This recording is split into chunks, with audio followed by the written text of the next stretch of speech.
little traction that you can get away with it.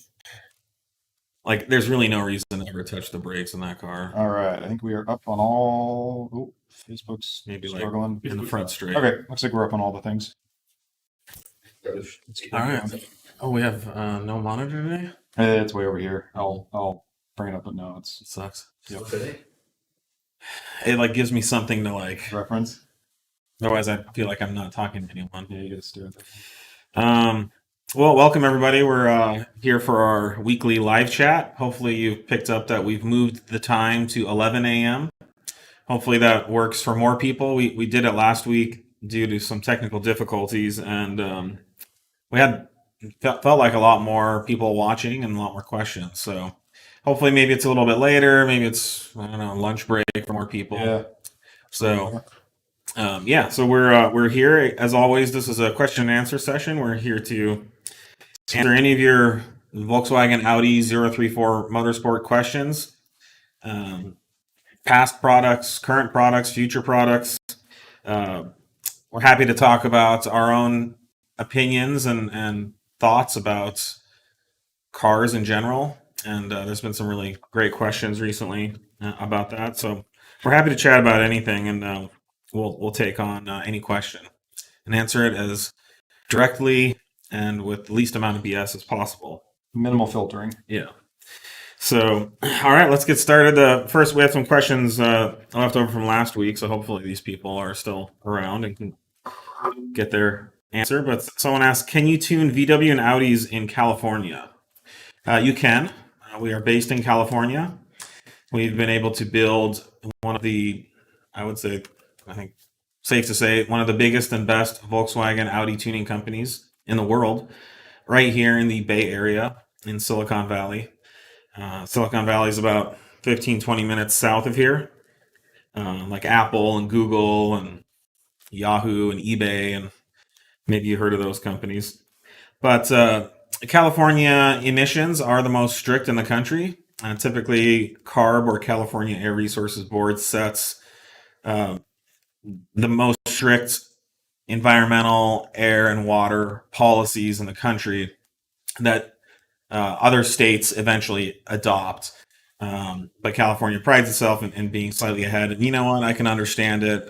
We're the fifth biggest economy in the world, 40 plus million people living in one state. And, if you look back on the smog in Los Angeles and San Bernardino Valley from the 70s and 80s, truly some of the worst smog in the world. California's strict emission standards have helped places like Los Angeles have much cleaner air. It's still not perfect, but it's orders of magnitude better than it was in the past. It used to be you could never see downtown, the skyscrapers. They were just, you couldn't see the Hollywood sign. Yeah, and you had no idea there were like mountains outside of town. Yeah, you could normally see. And now you can. You can see the mountains, you can see the skyscrapers, and sometimes you see the haze and smog. But overall, there's a lot we can do with cars.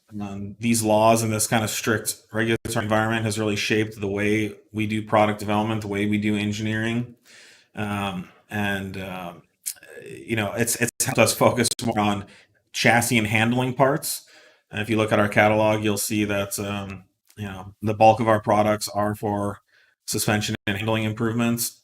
And we've really invested a lot in our factory ECU recalibration program, which typically allows a very clean and smog-friendly modifications, especially now that we're getting these CARB approvals on our tuning, specifically 3.0T, 2.0T to start with. So if we were in somewhere that didn't have any smog restrictions, we may still be doing big turbo kits and headers and that kind of stuff. So, but we're now a company that offers, like for example, for the B8S4, world class handling and chassis dynamics with 500 horsepower with factory cats. Yep. I mean, these are not your slow smog cars of the 70s. These are fast, clean, really well-running supercars as far as power and performance goes. So thanks to these laws and regulations, we've been able to do that. And I think another area that you could look at that has some of the most strict rules and regulations in the world is F1 racing.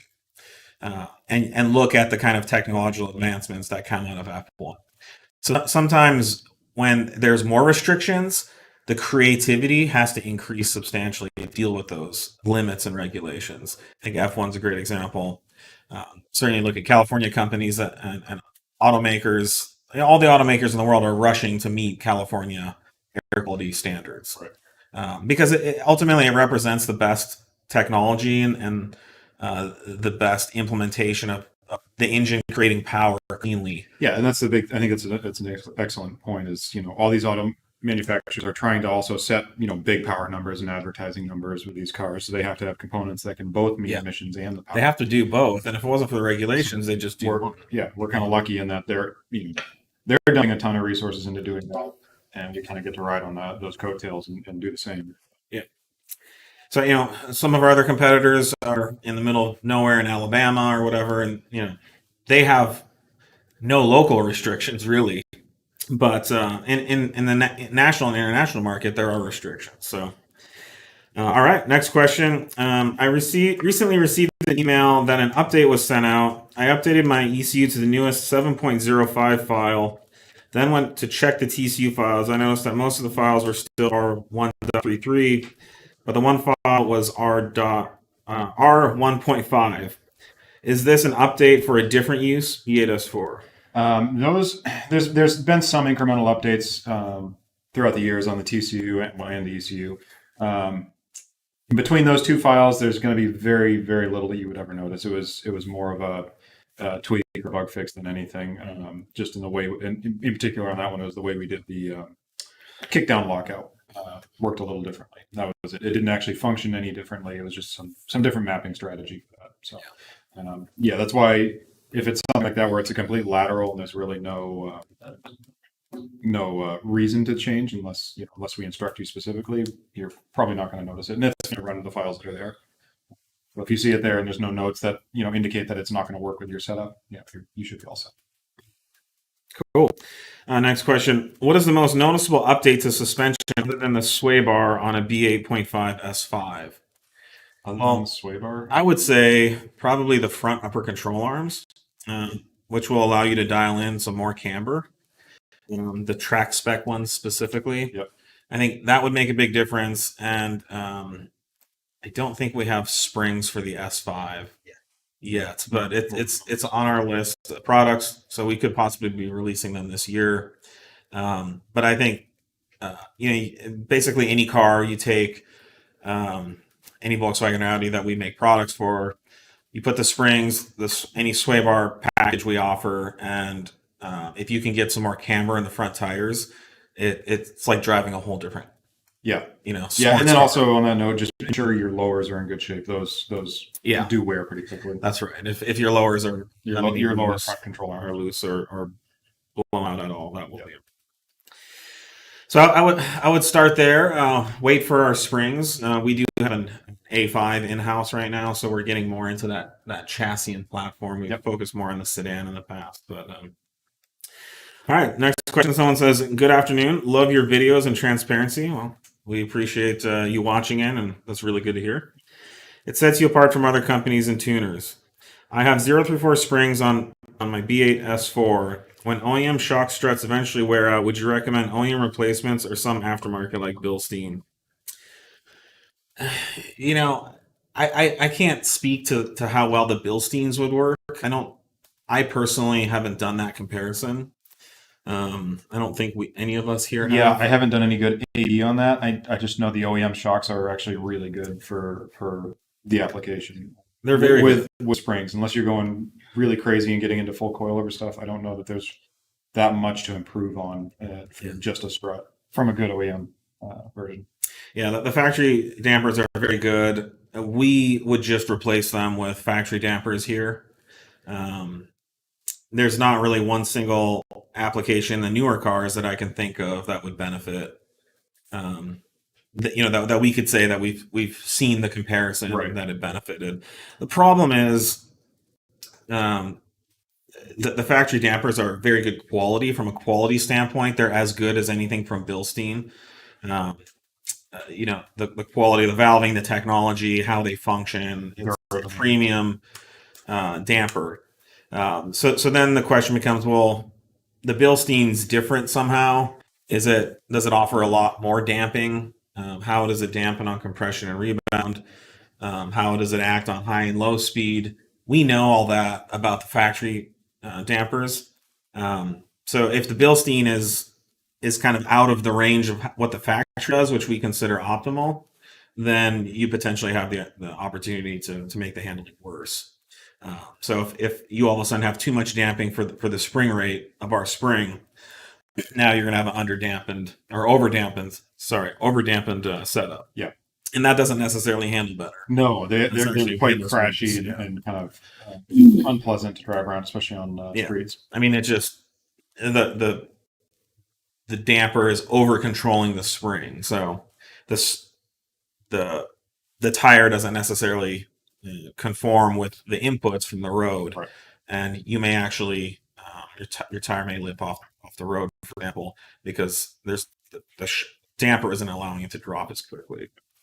So we have toyed with the idea of doing aftermarket shocks. We could certainly sell them and make more money, but right now making money is important, but having products that do exactly what they're supposed to do, that's always our top priority.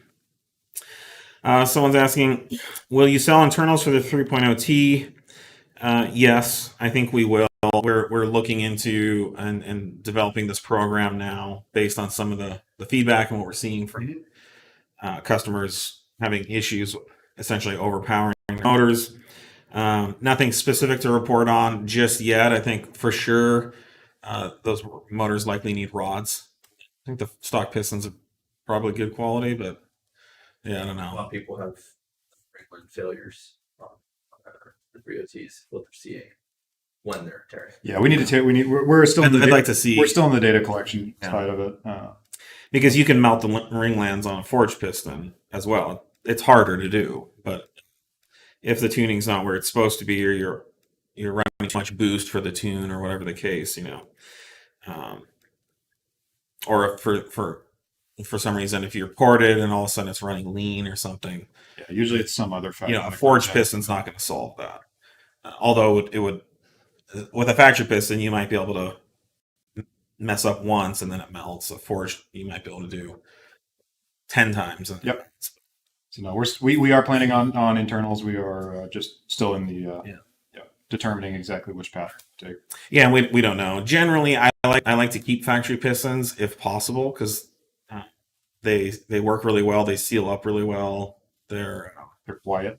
They're much quieter. You get into forged pistons. It's a forged bill of material, which is great, but then they have a high rate of expansion than some of the factory alloys used. So you end up with more of an aftermarket car when you change out the pistons in many cases. But we're going to look into it. Not to say you couldn't make it the same as stock, as far as quietness, but then you lose some of the benefits going to a then you might as well just keep your stock setup where you generally will run a little looser piston before. Like I know at this point on a 1.8, a relatively medium 180 or 270, I would keep the stock pistons. Mm-hmm. They're actually good pistons. Follow-up question for the internals for that. Someone wants to know what's the maximum power in stock internals for the 3OT. You can say. Well, what's our advertised stage 2 torque? I mean, let me not misquote here. Yeah, I mean that's the official answer is it's our advertised stage 2 plus power level. Our E40 tune. We have tens of thousands more miles on various motors just here at 034. Yep. But some of you guys are really pushing the power out there. So I mean, we're 460 some foot-pounds with the crank.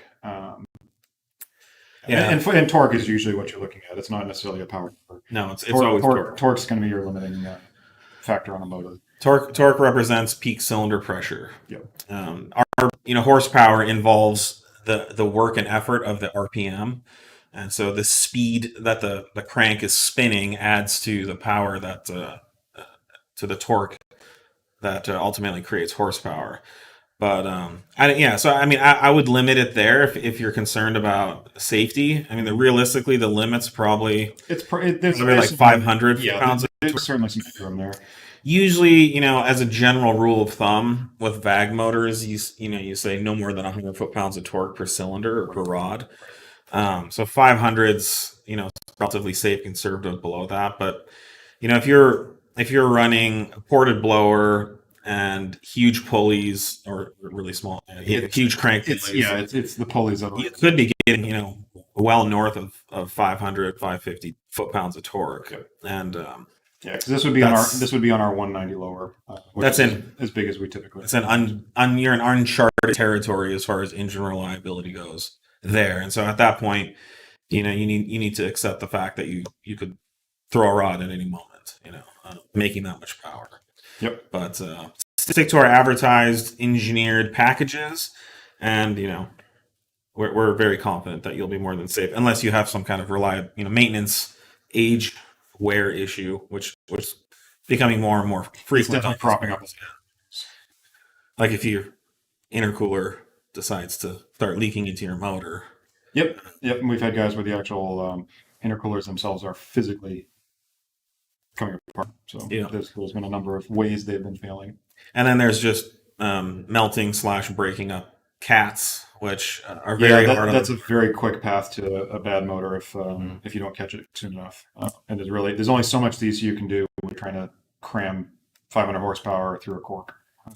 Well, it's the equivalent of having a 100-degree day, running on a treadmill, breathing into a paper bag. You're only going to last so long doing that, yeah. And same with your motor. So the heat just has nowhere to go, and you end up overheating. So that's what happens here too. All right, next question. Other than the suspension, any C7 4.0T products in the works? Mounts? Yes, the 4.0T mounts are in the works. They're internally, we were hoping to have something to market sooner, but there was an issue with some of the production samples we received. So we're currently we retooled and changed the design to address this issue, and we're supposed to get those samples any day now. Yep. And then we will begin the testing process there. So best case scenario, we're hoping to release mounts, sometime maybe this summer, after some rigorous testing between now and then. There is a number of other products we're planning for and working on. Engine-related, intake, intercooler type products. We will release more information as those develop, but we do have a good 4.0T plan for this year, and we plan on releasing quite a number of products, and building a nice product line for that, which is something we stayed away from the 4.0T in general. Yep. Yeah, there's only so many. We've expanded our resources recently in the calibration area, and hardware engineering, so we can work on more of these products. Oh, here's an apropos question. Awesome GTI here. We missed your last Q&A. Any further news on updated fueling for RS3 TT RS platform? Oh, yes. Successful track testing. Well, that was our answer. Oh, yes. Yes. Well, the way we tested is tracking it. Yep. So, yes, actually, just this Saturday, we had a relatively production version of the kit on track and below a 1/4 tank. There was no starvation. Yep. We ran, 3 full sessions, two back to back without putting any fuel in the TTRS, which is completely unheard of. Yeah, it was the TTRS. And had 0 issues on track with any fuel starvation. We were data logging the entire thing. No dropouts that we found. And we still have plenty of pump headroom with our kits. And that's the same car that basically fuel starves at full tank. Yeah, I mean, you come out. I mean, I think last time I had it out at Thunderhill, we were getting 4 to 5 laps max from a full tank. When you start getting maybe starvation between 3/4 to 7/8, it starts starving. Like, we would continually scratch our heads as to this couldn't be fuel starvation. The tank is so full. But you go over the logs and you just see your low pressure fall on its Mhm. face, and you lose all your fuel pressure, and that's the only thing it could be. And yeah, put our new surge tank setup in, uh, tracked it all day, zero issues, no hiccups. Yeah. So good news. Strange being out there the whole session without having having to Yeah. throttle back. This is an extensive kit. It's a whole new fuel surge tank. Yeah, it's fuel involved. comes with a fuel pump controller that gets wired into the factory wiring, Mhm. and there's all new feed and return lines going back to the Just return. There's a new return line going. There's We new use return top line, feed. and well, the feed line Gets repurposed. aren't we? We're not going all the way back to the tank with the feed line. Yeah. No, not to fill the catch gun or not to fill the surge. Oh yeah. Because it's now in the engine Yes. part. Yeah.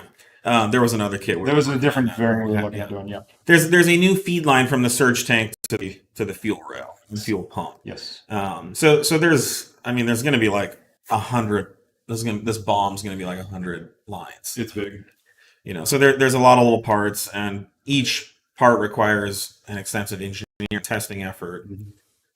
So it's taken us a lot longer to get this kit how we want it and Yep. right. Yeah, we had But- to finally just choose the fitment considerations. Yeah. we had to stick with. It's going to go in front of the brake assist On the left hand module, on the left-hand drive. So for awesome, Right on the we still driver's need to side. validate right hand drive. Yeah, awesome. We'll have to. Maybe we can reach out to them. Yep. So we need to make sure that this is a UK right-hand drive compatible as well. Will Mark 7 VW GTI and Golf R get ignition cut launch control? Yes, they will.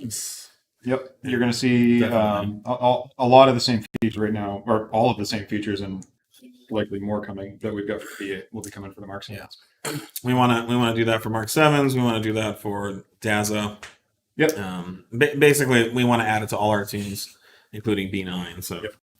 some are easier than others. The Mark 7 will be easier. Yeah, and there's no real hurdle that there's no reason we can't add it to all these. Just time and testing. It's coming. Someone's asking, what's the difference? This is a spicy question. What's the difference between ECS tuning parts and 034 Motorsport parts? Well, I guess you could ask what's the difference between 034 Motorsport parts and everything else. I wouldn't say that there's anything unique about what ECS is doing compared to what the rest of the Volkswagen Audi tuning community is doing out there. I can't say anything bad about ECS products, so that's certainly not my intention or goal. We actually have a great relationship with ECS. They sell a lot of 034 Motorsport parts. They've had some growing pains and struggles over the years, just like we have, and Amazon has, and anyone else who has a company that's growing. I know all the people over at ECS; they're great people. I know the CEO. I know all the management team. Everybody on the purchasing and procurement side. They're actually great people who really care about the work they do and their customers. And same thing goes with all the engineering staff over there that I've had the chance to meet and get to know. Specifically, we talk a lot about what makes 034 Motorsport products unique. And frankly, from our perspective, the best choice. Sure, there's some past live chats that maybe you could link to, Sean, that where we talk about that. But I'm the CEO of the company. Nate is our director of engineering. We're here to talk to the market about our products, to take questions in an open manner. Sometimes negative questions, sometimes questions about mistakes we've made. And we're happy to talk about that. And we're also here to give anyone who wants to know some insight behind why we do what we do and how we do it. I drive all the cars. I test all the products. Nate does too. Our engineering team does. Our sales marketing team do. We live and breathe this stuff. So this just isn't some business where, assets are invested and, finances are mobilized and materials are sourced and shipped and delivered. There's a lot more going on here than just a business. We live and breathe this, and we also apply what we believe is a world-class engineering effort and mentality to all the products that we develop and engineer. So if you have a spectrum, on one side is fanboy enthusiasm for the cars, and on the other side is science and engineering that drives forward product development, and we straddle that whole spectrum here to bring the best products forward. So any other products or brands that you're considering out there, if what we do is important to you, then we obviously appreciate your support. If not, then you have to ask yourself what that means to you, and if that would influence your purchasing decision. And I think one last thing is, for us, innovating new products, new ideas is key, as opposed to just kind of emulating what's already on the market that's proven to sell. We're a lot of times taking those risks. We're taking that new idea out and seeing, is anyone going to buy this? Does anyone think this is important? Because we do. We obviously thought it was important. And so innovating, we have to go out kind of ahead of sometimes the rest. But then once we prove it's good, then everyone else wants to do it. So it's kind of that back and forth. But bringing these new ideas and products and concepts forward to the market is something that's really important to us. All right, great question. Someone's asking, can you run the stock clutch with a dual pulley tune? Depends on your stock clutch, but usually no. I can't imagine you it's would. not going to last long if you do. Certainly not launching or No, aggressive no, shifting of any kind. Yeah, I think there's some. There should be some good options on the market. I know South Bend offers. We like South Bend clutches here. I know JHM has developed some stuff, and I know Jason over there at JHM. He's not going to sell anything that he hasn't proved and tortured himself. So I would recommend any of their products as well. Just watch his drag racing videos. He's not easy on He rubs the anything. clutch pretty hard. Fortunately, he can rebuild the transmission and replace all the synchros. Yeah. And then there's all the other brands like Clutch Masters, and we do offer a ZF kit. We offer an upgraded Sachs ZF clutch. It reuses the stock flywheel.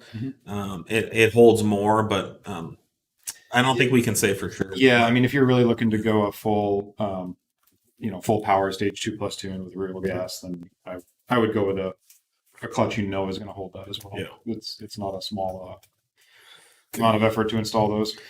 Man, a lot of questions today. Yeah, all right. Got a page deep here. So yeah, you don't need to keep repeating your questions on Instagram, by the way. We're getting to them. Yeah, no, we have them all written down. It's just if we don't get them to them this week, they'll be first next week. Yep. B8 3.0 TS4, how does an E40 file differ from the 104 octane race gas file? They seem to make similar power. Do they have the same timing and fuel delivery? Fuel delivery is very different Right. because the lambdas are quite different between the two fuels. So your fuel demands are going to be inherently very different. Timing is actually it's not far off between the two. They do run quite similar timing, and your power delivery is going to be pretty close to between the two tunes. And that's simply because an E40 blend and 104 octane have a similar octane rating, which they have a quite similar allows, formula. so they make similar power, but they're very different files. And just to be sure anyone watching understands, the stoichiometric ratio for E85 or ethanol is very different than gasoline. And that's just that's the rate or the ratio where you get the most efficient burn or complete burn for a given fuel. So you need a lot more ethanol to combust at stoichiometric, which is again the ideal ratio between energy and energy in and out. And so if you try to run E85 on the 104 file, even though they have similar power and have similar timing, it will run extremely lean, and you'll probably blow up your motor. Best case scenario, you're living on the O2 sensor. Yeah, and it's not a good way to run a car. So they're trying to think of an analogy, but I You mean, know, they both you're- get the same result, but the inputs are very different, Yeah. and it have to be the whole point of the tune is it's accounting for the differences in ethanol and gasoline. We almost get asked if blending 104 and ethanol together for an E40 file. Yeah, is you can more. totally do could. that. There's no reason not to. It's going to be a really it's high octane. Yeah, it's just going to give you a higher octane mix. It's going to be a lot more expensive. There's really no reason to, but Yeah, unless you're running some crazy setup where you're trying to account for something. Usually, you're not going to get that much out of it. But yeah, if you're you're going to be heavily stressing the motor, or you're at some track event, you don't want to question anything. Mhm. There's no reason not to run a higher octane Like blend with ethanol. on a really hot day or something. But 104 is at least twice as much as Oh, 91 way more, at least. So. Will the ZFA tune be rolling out for the B9 S4 at the same time as B8 SQ5? Blah, blah, blah. Not necessarily. Not necessarily. They're not really linked. They're two very different animals. I mean, they're ZF8s, but they're completely different Mhm. calibrations. So they'll have their own releases. Yeah. So the simple answer is no. We will release each when they're finished. They're not the same file, so they'll be different. B9A4 2.0 tuning ETA. Yes, lots of people are asking about this. I'm hoping. Do we need a We need a car? Well, yeah. Now we need a car. We sold our A4 We did. last year. Yeah, I'm actually hoping probably mid-year we'll have something. Yeah. It's a lot of the work is already done, so it's kind of finishing the tune. But yeah, we're shooting for this summer. Is 034 still developing a C7 3.0T Evo tune, the CRE engine code? CREC, sorry. The website states the software. Yeah. We are working on it. Yes, we are. Same thing. It's probably gonna be a mid-year thing. We've got server work to do to get it flashable on there. That's coming along. So once that's completed and tested, then we can work on rolling out more of the calibrations for it. So we are working on them. Someone's asking, why is California so big for being home to a ton of auto tuning companies and aftermarket suppliers, yet they have the strictest laws and rules? Why not Florida or something? Well, I'll refer you back to earlier when I believe I answered this pretty succinctly. The other thing is the center of the automotive universe is kind of in Los Angeles. In the automotive aftermarket, yeah. Automotive aftermarket, but also And design firms. And automotive.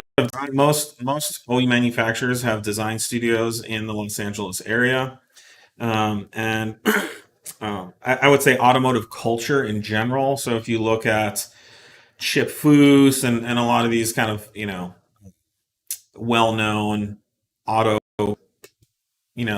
Jay Leno, a lot of it goes on in LA, and so I know for us, we constantly find ourselves going down to Los Angeles. Used to be all the magazines were there. All the media was there, so all of our events used to be. There's kind of no more magazines anywhere, so there's almost none left in LA either. Although I believe Super Street's still down there, but Eurotuner used to be down there. European Car used to be down there. Hoonigan is in LA, right? So so there's a theme. So, and then just to briefly touch on what I spoke about earlier, the strictnness in the laws almost makes it a better place for doing car stuff, because some of the smartest, most creative solutions have to be created here to do it. There's plenty of fast cars in California. We have shitty fuel and really strict emissions, and there's still a lot of extremely fast, smog legal cars here. Yeah, and for us, it's another one of those not unfortunate benefits, but benefits comes along with it. We're getting all these carb certifications coming out now. Yeah. And it's easy for us now because we've already been here. We've been tuning all this in this ecosystem for years. We were able to submit several cars now for carb testing, and they all pass without any problems. It's a local affair for us to do that, and then they're legal for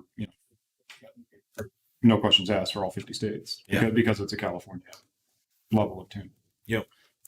So, but check out our answer earlier in the sometimes this stuff seems counterintuitive, but if you look at the reality, you can see how these dynamics play out.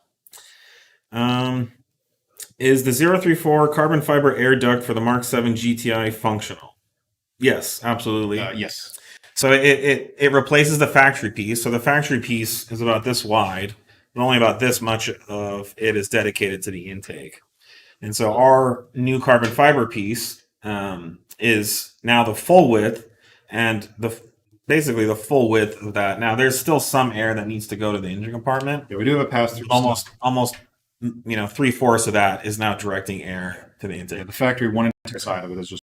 Yeah. It looks like it's an inlet, but it's all blocked off. Now we don't really advertise any big power numbers for that part. Don't necessarily advertise it as a power adder, but it stands to reason that getting more cool air into your intake is a good thing. It's probably gonna.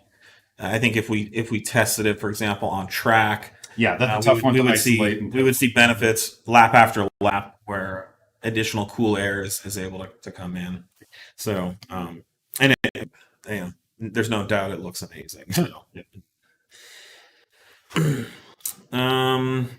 how is doing your own motor mounts at home without a lift on a B8.5 S4? And do I need to replace the subframe bolts? Generally, the subframe bolts, I would say, non-officially, that It should be noted. The install documents on the website. You can. Yeah, you can I would get those. definitely give that a once over to make sure you're comfortable and have the tools. It's a good idea to replace the subframe bolts every time you change them. However, you can reuse them at least once, typically. You have to make sure that they torque up and you can get the additional twist in them. If you do the 90 or 180 degree twist, whatever they need, you can feel that the bolt's either tightening more as you go or starting to kind of stretch out and lose its tensile strength. So, but yeah, check out the install doc. It's a relatively big job, but it is doable at home. Just depends on your. I think we list the level of spiciness. It's pretty spicy. Instructions, yeah. What are the top 3 platforms as far as popularity in 034 sales? Well, I think we talk about this quite a bit. Right now, B8 is our number one platform, I would say, especially when you factor in tuning. And then MQBs is a close behind that. So anything MQB, GTI, Golf R, S3, RS3, TTRS, that kind of stuff. And then the third behind that is definitely the B9 stuff. So I think we have 3. Those 3 are pretty equal, which is great for our business. It gives us a lot of diversity. Yep. But I think we came out with a complete product line for B9s before anyone else, and we have a really good established product line for that platform, and we're ready for the B10 whenever it comes, which I don't think is very far off. So, but yeah, those 3 dominate. We still sell a ton of B5 stuff. We still sell a lot of old school i5 parts, quite a bit of 118, 217 parts as well. So. Are stage 1 burble tunes safe for the OEM B8 S4 cats? We don't typically recommend that they be run with the cats. That's why we moved all of that to the test pipe dials. Just the cats have a hard enough time staying alive as it is. So if you really want to run them, you can run a test pipe file in a racing situation. Yeah. That's why we pulled that out of there, just to give them a little better chance at hanging on for as long as they can. Yeah, it's not a good idea. Yeah, it's not that we make it unsafe in any way, or it's any more or less safe than any other of the Crackle files out there. The ECU is monitoring the cat temperature. It's all modeled, but it'll turn it off. But still, it's just we can only make so many files for these cars and keep them maintained and up to date. Someone's asking, I just moved to the area. Do you guys host events when the state opens, or do you have open houses? When's the next barbecue? Yes. Yes, and no. We would like to do more events. So every year we do a Summerfest and Winterfest. Winterfest would be happening like right now. It would have happened past weekend. And so we toyed around with Summerfest last year of doing kind of an online version. and it just seemed like it would be a ton more work, and we weren't sure if it would even be interesting for anyone. Yeah. Just videos of us and other people doing things. So we're looking somewhat optimistically. If we're being optimistic, we could possibly pull off some type of Summerfest event in July if the vaccination level is high enough, and if the city or county, it's Alameda County that Yeah, it's gonna have to be a countywide. but right now, with California numbers pretty much being at their peak, they've leveled off a little bit, but at a very, very bad level. There's nothing we can do. Everyone here at 034 Motorsport wears masks. Nate and I aren't right now, just because we're on camera and we have a limited exposure. But so we're being very safe. Nobody at 034's had it this year, but we want to get back to doing events.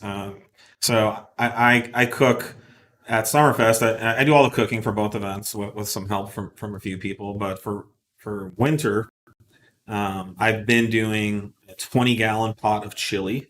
So the pot's about this big. Make no mistake, tall. it doesn't maybe sound like that much. It's a lot. It's a lot of chili. It's a vat of chili, and it's pot roast chili. So I make about 50, 60 pounds of pot roast, like you would have at home, and then I shred that into the chili, and then the braising liquid starts the base for the chili sauce. It's really good chili. It's amazing. Let's not talk about it too much. And then for the summer, I usually grill something. So tri-tip, chickens, things like that. So it's always a blast. We always have a great time, and I'm always reminded of the love and positivity out in the community for what we do and the staff here. So it's been a bummer not to do them, but I think I feel pretty good about Winterfest a year from now. I think from what I've seen, the vaccination levels should be where they need to be. It'll be interesting to see how the vaccine program has started out pretty slow, but there's a lot of renewed commitment to making it faster and better. So if that actually plays out, then I think we could have a limited size event where there's social distancing, mask wearing, and maybe like even a third of the people there were vaccinated. It would make me feel a lot better. And again, if the county lets us. B8 A4 tuning ETA, we're working on it right now. Yep. As we speak. Our goal is to get it out by the summer. So that's what we're shooting for. B8 SQ5 intake. We're working on it. The engineering is done. It's really cool. It's awesome. Both our B9 and B8 SQ5 intakes are coming along really well. As far as an ETA, I think it could be by late spring, by the time we manufacture it and test it and get it to market. So yeah, hang in there, stay tuned. They're customized solutions just for the SQ5. They're not reworked from other applications. Q5 SQ. Yeah. Q5 SQ5. Yes. Are the readings from the rear O2 sensors inside the cats used to make adjustments within the tune? If so, how do the test pipes affect this? Depends on the application here, but generally they are used. Minimally, they're used from a diagnostic standpoint, where it'll ensure that you've got the right sensors in the right locations, and that your two sensors that's used to basically as a redundancy check between the sensors. So if you see a big change in one sensor, you would expect to see that change a short time after in the next sensor, and that's still there. We still use that to it's just another level of ensuring that components are all working. So yes, they are used in those basically every tune. It depends on the car, how those are still narrowband. They're narrowband, yeah, on almost every. So they're narrowband. There's some that have a wideband. Some newer in a third sensor. Some newer applications. It depends on the cars, but yeah, they are used. We do keep them. We do still implement that. There's no reason to not. Yeah. I think this person had a BAS4 Yep. asking about. Nope, they need to be there. If it's BAS4, we want them in there.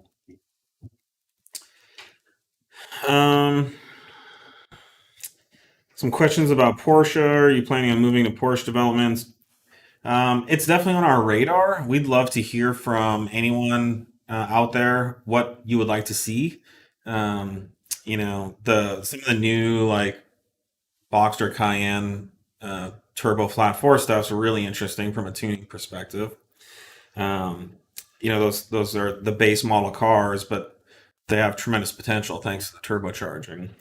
But we're moving very directly into BMW right now, and the next application beyond that would be something that we would look into is definitely Porsche. But um, there's just it's such a broad market, the other problem with Porsche is a lot of the new cars don't really need anything like the new the flagship stuff, 991 992 stuff. We have friends in the tuning industry that do Porsche stuff, and like, yeah, we just flash it with a tune and put better tires on it, and it's like kind of like they have like fully active rear sway bars and rear suspensions and yaw control in the back, and so. But I guess some of the lower end, no Porsche is low end, but the lower end Porsche stuff is something that would be interesting for us. All right, ZF8 B8 ETA. I don't get asked this. I know. Yeah, no, I don't have a final ETA. We are working on it. Obviously, you can buy the current beta file, which is a good file. Yep. It's not all it's going to be, but you can buy that now for about half the price of what it will sell for eventually, and then when we do release it, you'll get the production file for free. So if that's something interesting. I mean, at this point, it's just some shift point changes and a couple little refinements that we want to make, and you'll be getting a file that's like Javad said, for like half the price. That's 90%. I would jump on it right now if anyone's looking to the future. Does 034 offer anything similar to APR's Ultracharger system for the S4? We will. So it's called the Super Duper Charger. That's what we're going to actually call it. It's inspired by the Ultracharger name and concept. It is a cast aluminum housing that we've shown on a few of the live chats. Yep. We don't have one here this week. With which throttle body do we end up It's with? the 84 millimeter. The 84 mil throttle body, and it's a straight plug-in. You don't need any hot dogs. You need the software for it. Yes. So you will need to go with it. But as far as you just plug the throttle body into the stock harness, I know one company out there offers a hot dog or a sausage. No, there's still an adapter harness, but no hot dog in it. Yeah, just to adapt the connector. Yep. So we're getting very close. We're simply waiting for the production run of the cast aluminum housings. Yep, I ran it all weekend in the S4 or at the track in our S4. Yeah. Our S4. Mm-hmm. So yeah, stay tuned. It's tough for the Super Duper Charger. It's coming. Any new products coming for MQB 2.0T? Yes. We've got the breather plate. Oh yeah, we have our Stage 2 catch can kit. So we currently have a catch can, but it keeps all the stock PCV on the top of the motor. So we're releasing soon a Motorsport variant of that, which further addresses oil leaking directly into the intake manifold through that connection and manages the oil better so that it's even harder to get to the catch can. The intake. Well, it just doesn't even get to the catch can. Oh, sure, as far as keeping right. it. And then, of course, if it's not going to the catch can, it's definitely not going to get to the intake. And then, like we spoke before, we've got a bunch of tuning stuff that will be coming down the line. A lot of tuning products. There'll be carb certified files coming. What am I blanking on? Oh, we have a new intake. We have an X34 intake that was on track this weekend. That will sell for a very good price. It's a huge, high flowing intake. That's a big inlet. Yep. So yeah, we're not done with MQB. It's still one of our most popular applications. It's a hot tuning market right now, and we always want to deliver the products that people really want. So part of what we've been doing is going back, and as these applications age, the customers get more price sensitive, and so the $600 intake that was very popular when the cars were brand new isn't as popular now. Yeah, the So- MQB is a tricky one because it's like it goes back to 2014, 15, depending on where you are, up to current still. So Yeah. there's some older, less expensive models out there. Yeah. But we took a look at the market to see what was out there, and our goal was to develop the nicest intake for the best price, just like we did for the B8. So expect to see that in the next few months as well. All right, we've got about 10 minutes left. Does your B8 strut brace work with aftermarket throttle bodies? All the ones we've It fits with all the Ultra Charger and the Super Duper Charger. And I believe we have people running with the IU1 too. So as far as I know, it doesn't move it too drastically towards the firewall. Adapter would have to really move the throttle body way far away to cause an issue. So no, we've never heard of any fitment issues with that. BMW products and tuning coming. Yeah, so it's no secret that we are working on more BMW products. We have about 8 products we've had on the market for a long time. They're all available for purchase through ECS Tuning. Our last product we released was an E90X M3 style front control arm kit, which has been on the market. We have E9X motor mounts, E36 motor mounts, transmission mounts. We have E9X rear subframe inserts, which help on those cars because they're rear-wheel drive. So check out our BMW products, and we have much more coming for E9X and E3, E8X applications. We're having to learn all this stuff. BMW's that's a whole new world. Audi, it's B4, B5, B6, B7. Well, we know the language. Yeah. But, a BMW guy coming over to our world would be just as probably just as confusing. Yeah. The really interesting thing is, so when you go from Audi A to S to RS, there's no major that's true. architecture changes.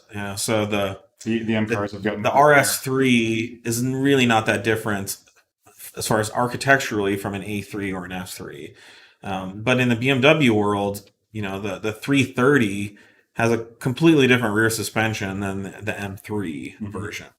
So we're having to make some choices on, do we want these products to veer more towards the non-M applications or the M? So if anyone has any ideas or input on that, feel free to shoot us a message. We'd love to hear your opinion.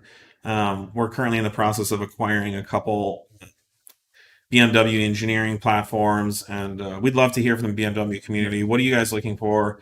What's not out there that should be? How could we serve you guys to get you the kind of parts and tuning that you're looking for? We're certainly going to come with our 034 Motorsport engineering perspective on everything we do. But there's a lot out there. When you start looking at BMW, there's a myriad of different opportunities, and we're having to, we got to pick. Yeah, there's a lot of models. Yeah. Shoot at. What's the difference between your DQ 250 MQB and the competition? That's a pretty broad question. As always, we can talk about what's so good about ours. Yeah, I mean, we try not to cut any corners on it. We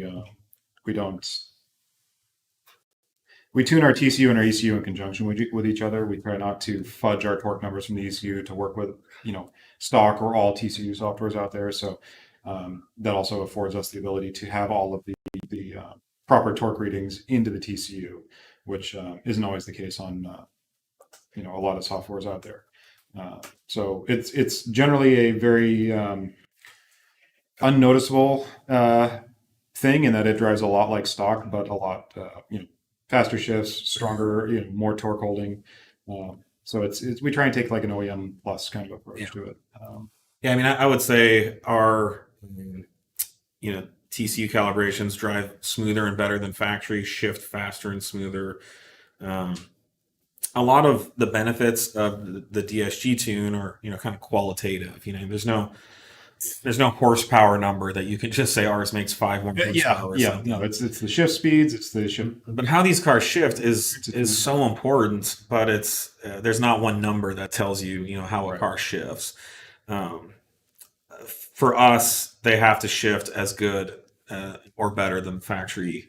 Yeah. And I'm what does your clutch engagement feel like? How does that act? And again, it comes back to if we've got all the right data going into the ECU or into the TCU and going back to the ECU, we can make things work a lot more like they should. Yeah.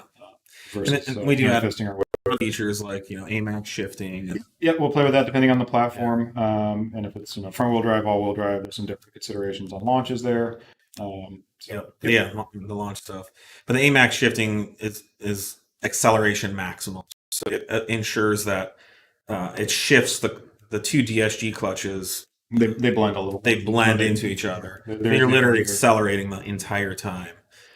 You lose out on the great DSG fart action, but and it depends on the platform. Yeah. We actually play with that a bit on the leaders because they don't really need that. They don't have a turbo that's dropping off. So, sometimes we're actually doing a little better without the AMAX function to get the clutches to more properly engage and work on these higher output setups. Yeah. Someone's asking. I've heard that stage 1 B8.5 S5s can shoot flames on launch. Is that true?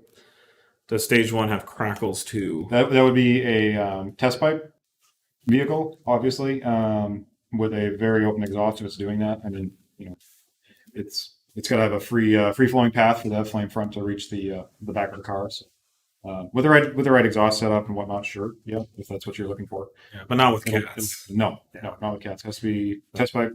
Race stuff only. Specifically with our advanced launch. That's the key. That is obviously activating our advanced launch features, which will that is one of the side effects. Do the C7 S6 control arms work on the C7 RS7? I believe so. Our product description. It should be on the website. It should be listed in the applications, but those are. Again, thanks to Audi and how they do it, the base architecture of the suspension is the same between an A7 and an R7, so they're just tuned differently. Next question is, when should we expect your B9 S4 Stage 1 91 octane file? That's very specific. Can the B9 S4 pump straight E85 without fueling system mods? Well, no. To the 85 point, no. No. The stock B9 fuel system is limited, so we are working on a high pressure fuel pump solution, which will help. But that'll be interesting to push that car more. Yeah. The fuel system's limited, but also the turbo is very limited. It's basically like a KO4 size or IS38 size turbo. So we'll get as much as we can out of its stock, but I think we can get a lot more torque and low end out of it. But the peak RPM, horsepower it will be up, but it's not as much as some other applications. For example, like a Daza. But we're working on that tuning now. We don't have an ETA, although our goal is to have it out by the summer. Yep. It's not like this. I keep saying things out summer. We have various different teams and in our engineering efforts, so it's not the same person who's going to deliver all this. It's not one guy. It's just like summer, something. So every time I say summer, it's pretty much a new person in engineering who's solely working on that. Guys working on these. Yeah, that's their priority when they're collaborating with the rest of the team, but we added a lot of these engineering resources late last year, so it takes. Yeah, we're just getting up to speed on new platforms with these guys now, and it takes. We've seen a lot more stuff rolling out. All right, one last question. We got 1 minute left. What are the best ways to maintain a healthy, reliable 3.0 T motor? Well, change your oil regularly. Change your coolant out regularly because old coolant causes corrosion. And I think, definitely do all the factory maintenance on the frequency intervals. Yeah, there's all the factory stuff. And then to go a step further, it really depends what you've done with it. Unfortunately, on these, catalysts are a problem. Yeah. It's tough to catch them.